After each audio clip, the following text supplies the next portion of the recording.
Hello and welcome to What's the Story Ghost. I'm your host Annette. And I'm Steven. And today we are on episode 71. Steven, have you ever been to Canada? No, but I have had maple syrup. Well then that makes you Canadian. I am part Canadian. You are Canadian. We crack on? Crack on.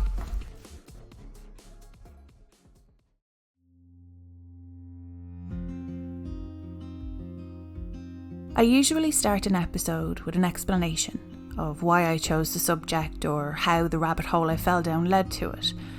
But today I'd like to start with a bit of a trigger warning. If the thought of or encounter with a large building, vehicle or other objects causes intense anxiety and fear, you may have megalophobia, also known as the fear of large objects.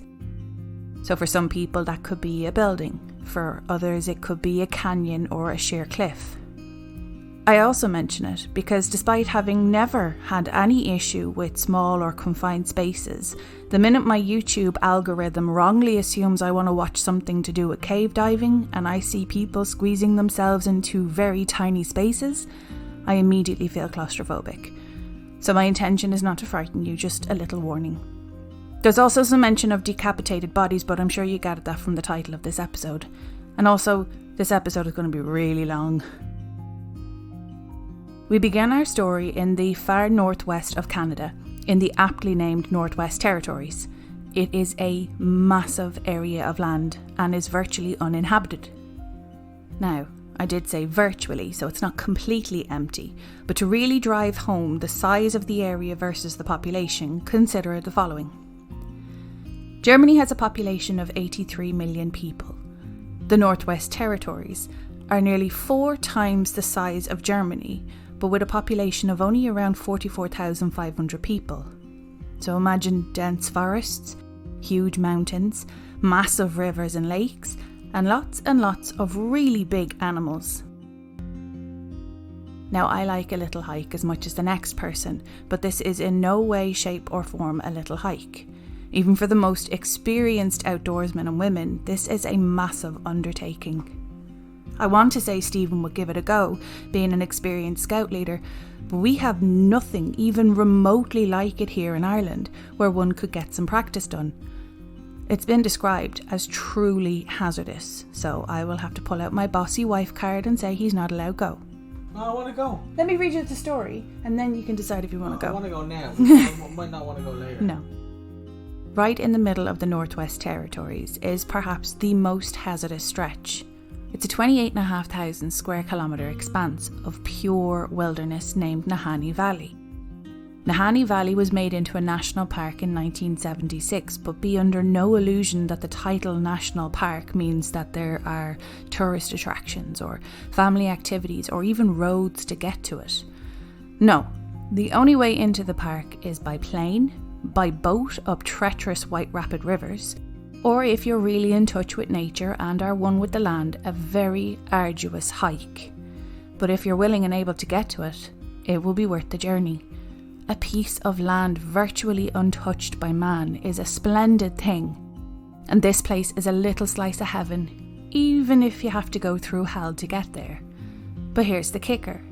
Even if you manage to get there, by boat or plane or on foot, the valley is said to be haunted. For thousands of years, a handful of native tribes have tried desperately to settle inside the Nahanni Valley, but all have either disappeared leaving no trace or fled in some sort of a hurry claiming they were terrorised and stalked by creatures, white demons or large wolves they called wahilas. Now, as familiar as that might sound to some of our Irish folklore regarding menacing little creatures or the werewolves of Ossory even, it stopped being referred to as folklore around the 1900s, when records were written and not just spoken, and men started to go missing under very mysterious circumstances. In 1896, gold was discovered in the Canadian Yukon Territory, just west of the Northern Territories and in Alaska, resulting in a mass emigration of prospectors from their hometowns. Over 100,000 people abandoned their homes and embarked on a life-threatening journey across treacherous, icy valleys and harrowing rocky terrain in search of riches. There was little chance of finding gold for those who reached the Yukon safely, and less than half of those who started the trek arrived. So in 1898, when a group of 6 prospectors gathered supplies and weapons and all the necessary equipment for gold mining and went in search of riches unseen before in Nahanni Valley and didn't return, it wasn't really noted. A mystery, yes, but as I said, people went missing all the time in the wilderness. Except several years later, their bodies were discovered by a hunter who happened to be in the Nahanni Valley. Mind you, it was by accident, because he found their skeletal remains in a small camp he stumbled upon. He wasn't looking for them. In fact, I found no mention that a search for the 6 men even happened. The strangest thing was that the remains were found clutching their guns and missing their heads. The heads were found at the foot of the skeletons. But the RCMP, the Royal Canadian Mounted Police, declared that the men died from exposure, and the strange location of their skulls was due to animals who had picked away at their bodies. A Yukon newspaper article that didn't even mention the victims' names is the only surviving record of the incident, which was not widely reported at the time, so few took notice. It would have been entirely forgotten if not for what happened next. In 1904, the 3 MacLeod brothers, Willie, Frank and Charlie, decided to go in search of gold. They figured, as the journey was so difficult to get in and out of Nahanni Valley, that it must be virtually unmined, and therefore the chances of finding gold must be high. So after a difficult trek to say the least, using sled dogs and homemade boats, they finally arrived in the valley. They had come to the next difficult part of their journey, Flat River, which ran right through the middle of Nahanni Valley. But don't breathe a sigh of relief for them just yet. The name Flat River is rather ironic, as it is anything but flat. It's more like a rapid at certain points. In any case, after making their way up the river, the brothers pull off and set up camp near the riverbank. And then, thinking that this was as good a place to start as any, they unpacked the equipment and put their gold sluices in the river. Now, I cannot begin to explain how these things work without help from someone, so as per the Mr. Ballin episode on YouTube and rpgpub.com, both of which I'll include in the show notes, a gold sluice is a long, skinny box that's usually made of wood, and it has a strainer on one side. Gold miners would put it in the water submerged, and they would shovel the sediment on the bottom of the water into a little funnel. The big stuff, hopefully gold, would get stopped by the strainer, and the dirt and water would flow at the side. The 3 brothers positioned their sluices in the river, and almost immediately they struck gold. The river was teeming with it. So throughout the day and into the night, the 3 brothers sifted out the gold. They would sleep at night and wake up and start the process again. And when they were finally happy with their haul, knowing that there was still more to be found, they decided now was a good time to head back, turn their gold in, get paid, and return with a bigger team of men and more equipment. But as I'm sure you can imagine, that wasn't going to be simple. The journey they did to get there was hard enough, without the weight of the gold to slow them down.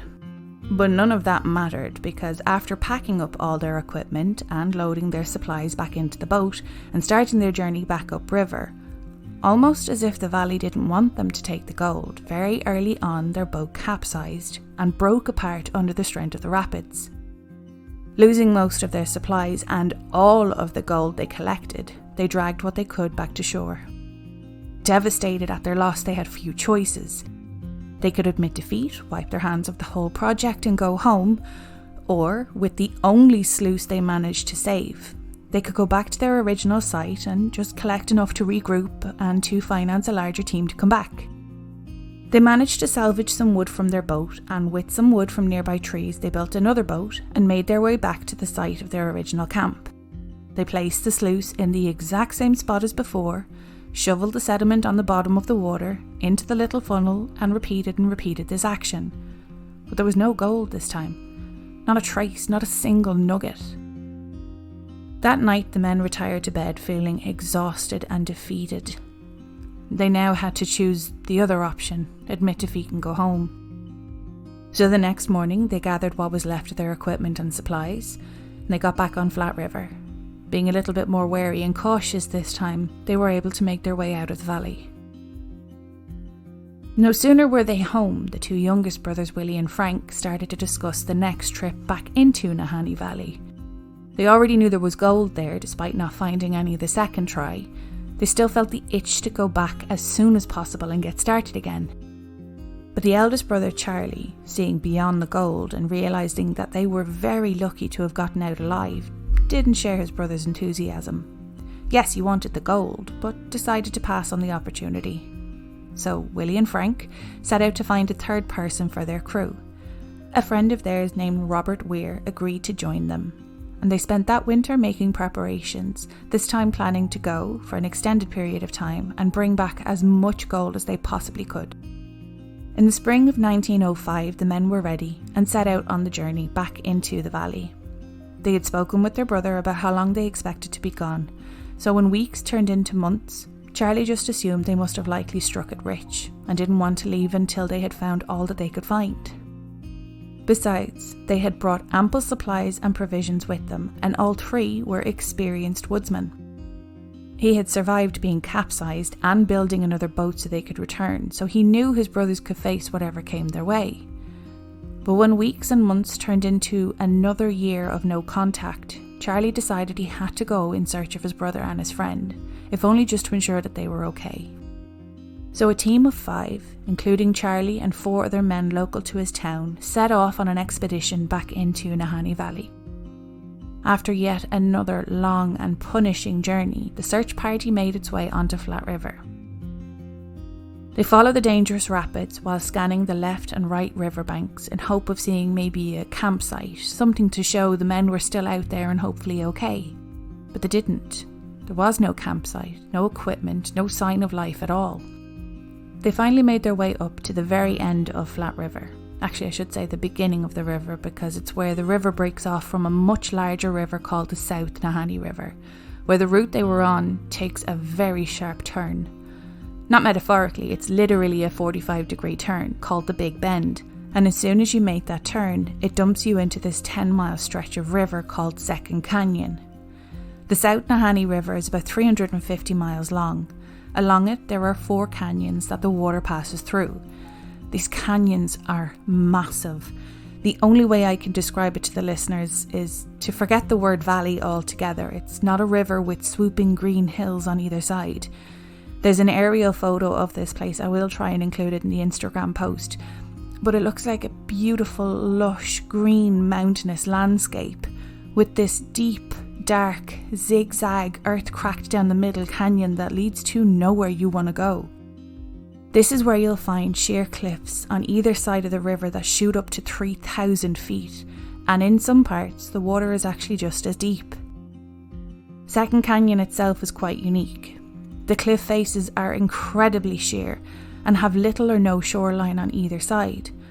Once you enter that 10-mile stretch, you're on that river until you make it out of that canyon. Not that this doesn't sound creepy enough already, but again, beautiful, really gorgeous. However, beautiful can still be scary. On both sides of the cliff faces, spotted all over, are these entrances which lead to a massive cave system. We think, since they're so high on the cliff faces with no shoreline below them, making them incredibly difficult to get to, no one has ever explored them. At least, no one has ever explored them and returned to tell the tale, so we assume they've never been explored. As soon as Charlie and his search party would have entered Second Canyon, it would have gotten darker and colder immediately, because these huge cliff walls obscure the sunlight, and it's also incredibly windy inside the canyon. As they were getting closer to entering First Canyon, the little strips of shoreline started getting larger, large enough that you could beach your boat. Right before exiting Second Canyon, there's some trees on the left-hand side, and it was there that they noticed a tent perched within the trees. The search party hurried to the shoreline, but just as they set foot on land and had a clearer view of the tent, they noticed a body lying on the ground in front of it. Charlie and the search party made their way over to the tent, and when they got close enough, they could see that this body was missing its head. The clothes on this body were charred as if burned, and the position of the body looked as though they were stretching with their right arm when they died. And just outside their reach was a rifle propped up against a tree. Charlie and the men were clearly horrified by what they had found, but this was still only potentially one of the 3 missing men. So they make their way around the first body and walk to the back of the tent where the entrance was. And unfortunately, they came across a second very badly decomposed body, half inside and half outside the tent. Well, not all of him. When they moved the blanket that was partially covering this body, his head was also missing. The men continue to search the small campsite to see if they can locate the third missing person or even the heads of the two deceased so they could maybe identify the bodies, but to no avail. One of the men had to muster up the courage to search through the clothing of the charred remains to see if he could find anything to identify them. Sadly, he did find some personal effects that would confirm that these were Charlie's brothers. But as for Robert Weir, he was not found on the campsite, and still to this day his remains, if he had been murdered or just died in the wilderness, were never found. There was a partial skeleton found, a little downriver several months after, that was attributed to Robert, however that was never confirmed. An interesting thing about their campsite though was a carving in a nearby tree. It said, "We have found a fine prospect," suggesting that Charlie's brothers must have found gold. But if they found it, they either hid it very well, or someone or something came and took it back, because it was nowhere to be found, on or around the campsite. And all the sluices they had brought with them were also gone. The search party left the valley and contacted the RCMP. They went out and conducted a full investigation at the campsite. Eventually they declared that all three men had starved to death, and animals picking away at their bodies after they died was the reason for their heads being missing. Charlie, however, never believed this official explanation. It didn't explain the strange positioning of the bodies or why they found charred clothing. Charlie believed that they had been attacked by native tribes in the area, but the police dismissed this theory. But unlike the first incident in 1896, with which the 6 prospectors went missing and very little was said regarding their disappearance, the story of these decapitated men made national headlines. As we discussed last week with the Somerton Man case, when little is known about an incident, the story tends to grow legs. And for a time the public went crazy for this story, many of course coming up with their own theories about what had happened. And unfortunately, when a story takes on the narrative of the people, it's very seldom a fairy tale, and people can often be cruel. Robert Weir was Willie and Frank's friend, not just a business partner, and yet some folks suspected that the brothers were not murdered by a tribe or died of starvation, but that Robert Weir had in fact killed them and stolen the gold for himself, as his body and the gold they apparently discovered was never found. Others circulated the old native folklore about the valley being cursed, or that it was home to some huge yet unknown species of animals, speculating that prehistoric wolves or wild cats might have survived there.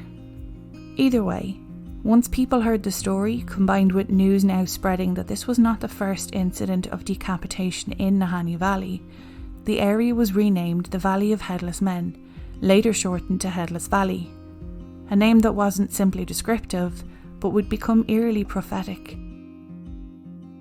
Yes, the story of the MacLeod brothers was on everyone's lips, but the troubling part was, although most were now terrified and wanted nothing to do with the probable cache of gold, it didn't seem to discourage everyone.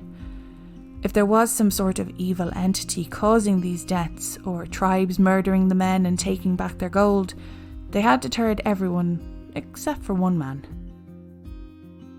In 1913, a gold prospector named Martin Jorgensen decided he wasn't going to let some scary stories or ancient folklore get in the way of him bringing home the gold that everyone was certain was up there. So as a team of one, he made the difficult journey to Nahanni Valley by himself and built a one-room cabin about 70 miles upstream from Headless Valley, where he intended to stay throughout the winter. The plan was that he would meet up with his business partners in Yellowknife the following summer. Not long after building his cabin and setting up his equipment, he travelled downriver and sent word back to his partners that he had made it rich. His partners were excited about the meetup that summer and began making the necessary preparations to travel back with him into the valley. But that summer rolls around and Martin never came. His partners of course waited, but when weeks turned into 2 months, they decided to go into the valley to check on him. They hired a native guide to assist them, which, can I just say, is probably the smartest thing anyone has done in this story so far, but I digress. They made their way up Flat River to where Martin was supposed to be based on his earlier message. And they did find his cabin, or should I say what was left of it. Jorgensen's cabin had been burned, and laying on the ground next to the blackened structure was the charred remains of a corpse, once again missing its head. Despite a thorough investigation, the police were unable to determine what killed Martin. Although he had been decapitated, the police did not connect his death to the MacLeod brothers 9 years earlier. Again, it was dismissed as animals just taking parts of him away. And just like before, there was no sign of gold found near what remained of Martin's cabin. And although the police insisted vehemently that Martin's death had nothing to do with the earlier incidents, his death made the news, and once again it caused a sensation. But Martin Jorgensen was far from the last to brave the Nahanni Valley in search of gold, greed outranking any cautionary whispers. In the words of Little Richard, greed has taken the whole universe and nobody is worried about their soul. 7 years later in 1921, while rumours of a killer on the loose were still circulating, a gold prospector named John O'Brien and his partner decided to make the trip to Nahanni Valley and try and finally bring home some of this gold everyone was talking about. So off they went and set up camp in Headless Valley, not far from where the MacLeod brothers' headless bodies had been found. John and his partner set up their equipment, not only where their camp was, but along the river also, and for the first few days they were doing well. They were indeed finding gold. A few days in, John advised his partner that he was going to check the sluices that they had placed along the river and that he would return in about 8 or 9 days. So his partner waited 8 or 9 days, but when John doesn't return, his partner grows worried and decided to go along the same route John would have walked to look for him. As luck would have it, there was another gold prospector in the area, and John's partner contacted him and the two went to the river and began walking upstream. Now they did find John, but his story baffles me the most. They found him frozen to death, positioned sitting in front of an obviously previously lit campfire. He wasn't hunched over as if in pain. He looked as though he had moments before they arrived been sitting and enjoying the fire. He was even holding the matchbook in his hand. When the police came out to investigate, they would say it was odd, the way he was positioned, but ultimately they declared he died because he froze to death, and there was no foul play, so no further investigation was needed. Not long after, in 1926, a hunting party including a young woman named May Annie Lafferty was camping out along Flat River inside Headless Valley. One night, the hunting party were all sitting around the campfire telling stories and joking. As the night went on, they all decided to go to sleep. The next day, everyone got up around the same time. When the party realised they hadn't seen Annie yet, it was presumed that the young girl had simply wandered off into the bush to answer the call of nature, and little was thought of her absence. However, as the day continued on and there was still no sign of her, they became too concerned to sit idle. The hunting party spent 9 whole days looking for Annie. It made no sense. Her trail was marked by multiple shreds of her clothing winding deep up into the mountains. But after a while it became evident that surely this young girl had not a stitch of clothing left on her body.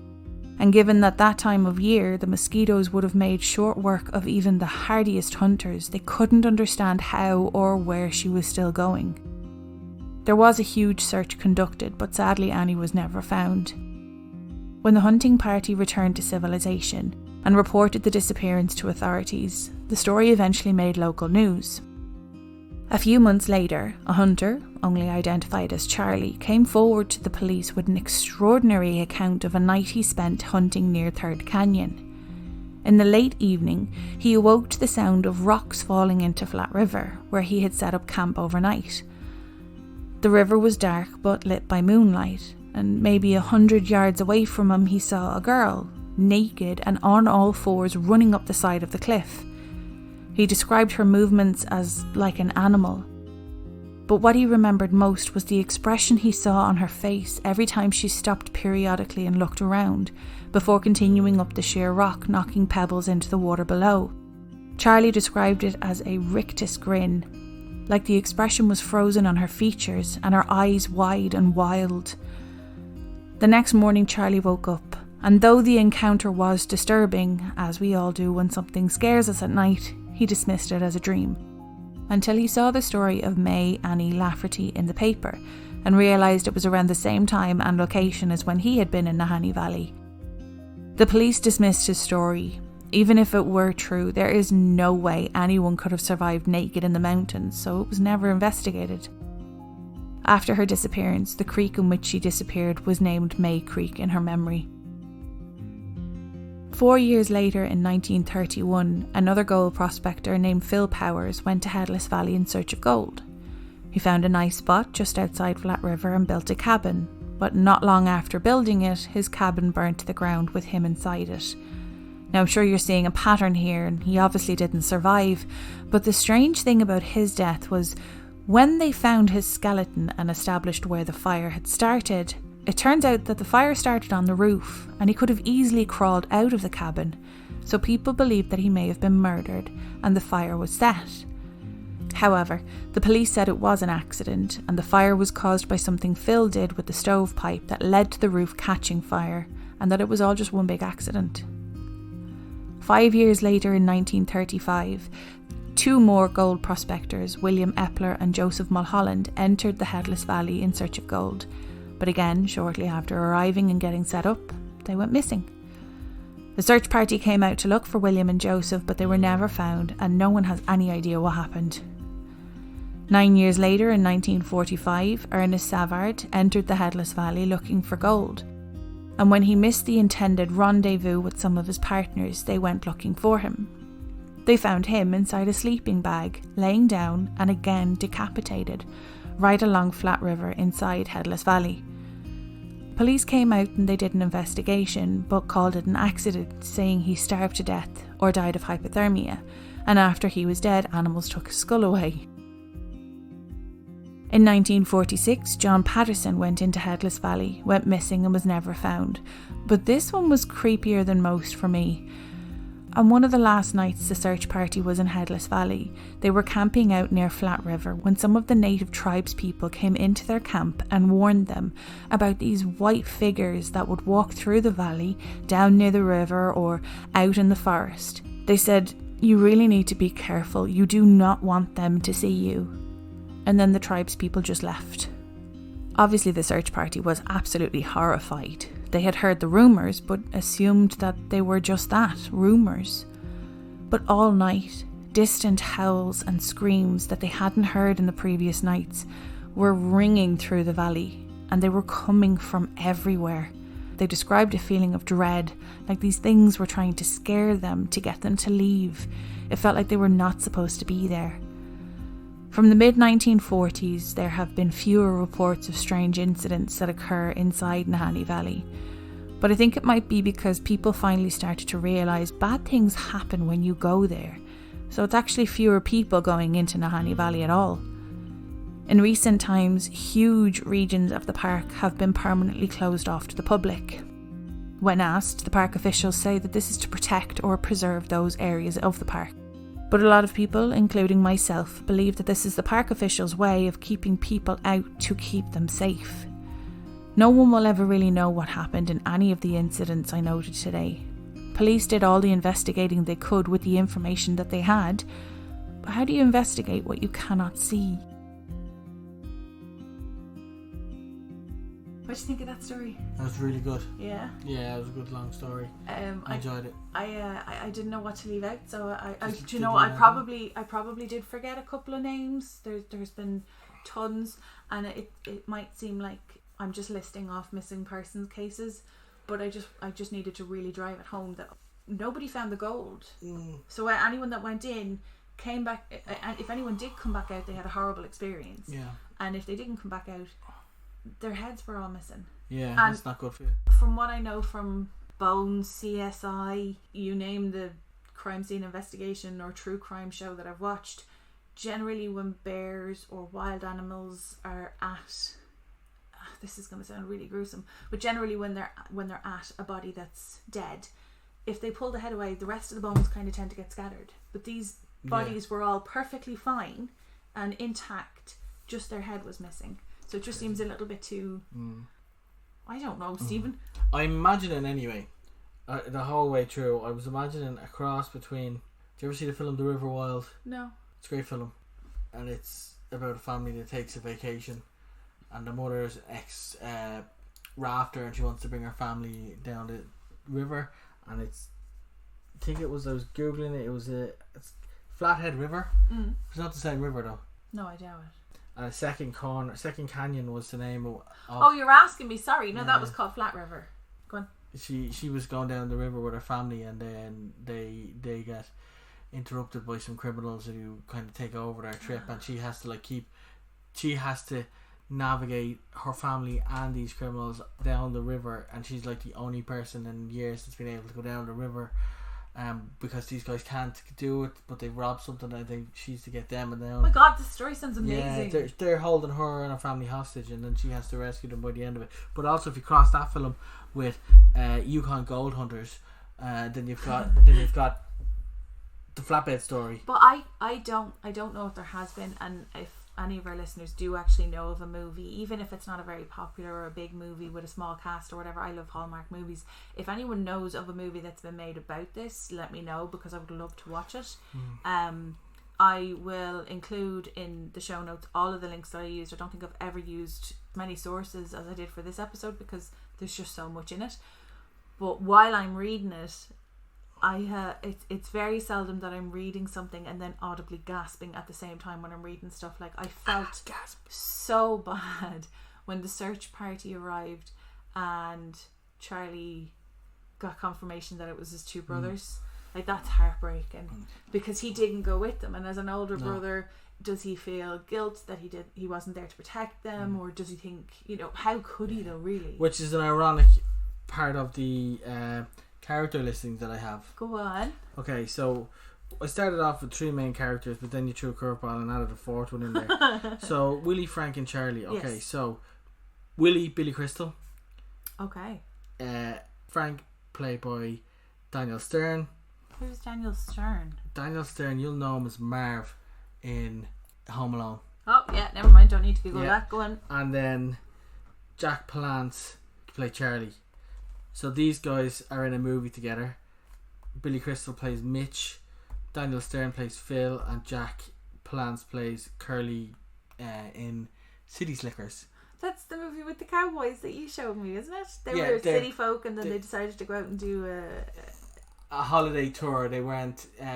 It was a ranch kind of thing. It was a cowboy a cowboy experience, and they literally had to herd the cattle from one place to the other, and it was supposed to be just kind of a tag along thing, but then some stuff happened and loads of people dropped out. I think somebody died then, and then they had to all these movies that you're naming today are quite intense. Oh, these are the 90s and early 2000s had some crackers. They knew how to make a movie. So 2 friends in City Slickers, they had to herd the cattle, but their lead hand, or their head cowboy, died of old age in the middle of the herd, so they had to use everything that they learned from the 2 or 3 days that they were herding cattle and bring them to their finish point. It was real That's intense. It's real intense. But it's funny because the guy I put down here against Charlie, he dies in my movie, but is the only survivor in your movie.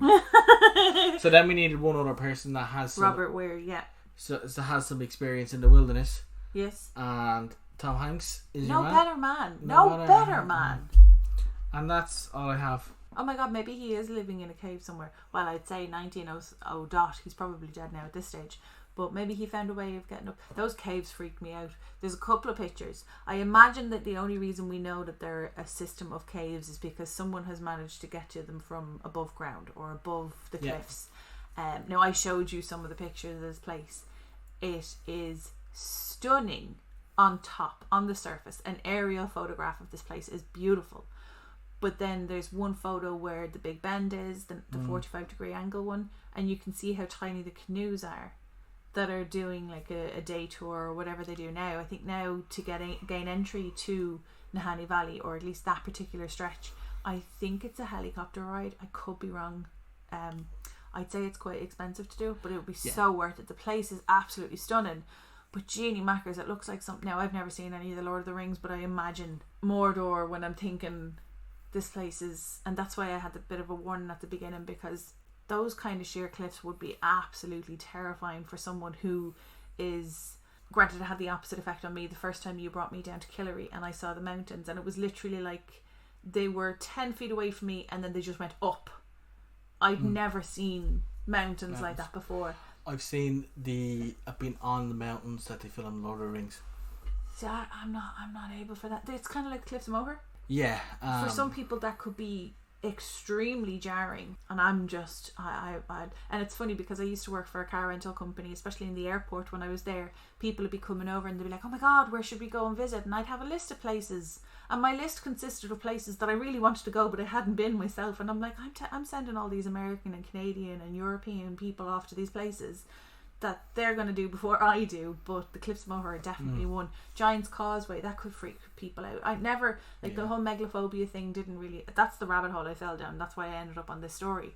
But I was like, I'm not, but then again, I'm not claustrophobic. So I would say to myself, I don't have megalophobia, but then I might come up against something and I'm kind of like, no, that's not for me. Thank you very much. You can take that. I like the miniature version of X, Y, and Z or whatever it is.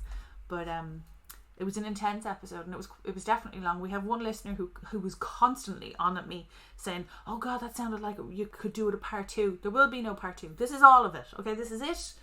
It is now this is so long. 52 minutes in, and this is the longest for time we've done a recording without. There might be 2 parts. We might just split this in the middle and have an interval. I think he'll kill me. It'll be like Macbeth. No, is it Macbeth? No, what's the one where the pound of flesh? I'm not up on Shakespeare. I'm not great with it. It's one of the Shakespearean ones. Might be Macbeth. King Lear. Could be King Lear. The school brought us into town to watch it at the films, and it was so long that they had to have an interval to change the reel. Sometimes I can see the logic behind that. There are going to be people who need to use the bathroom. There's going to be, oh my god, I've eaten all my popcorn within the credits. I'm a devil for that. The teachers needed a smoke break. Pretty much, yeah. Some of the students. We finish up there. Say your words. So thank you so much for listening to today's episode. I will of course include the links in the description for the research I did. And if you have any questions or queries on this or any other episode, our socials are What's the Story Ghost on Instagram and whatsthestoryghost@gmail.com if you have any personal stories you would like to share. And those are all my words. Exit jingle? Exit jingle.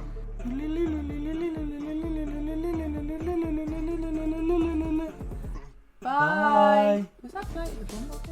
I was panicked. Were you trying to do Flight of the Bumblebee? It was quite good if it was. If it wasn't, I thought it was very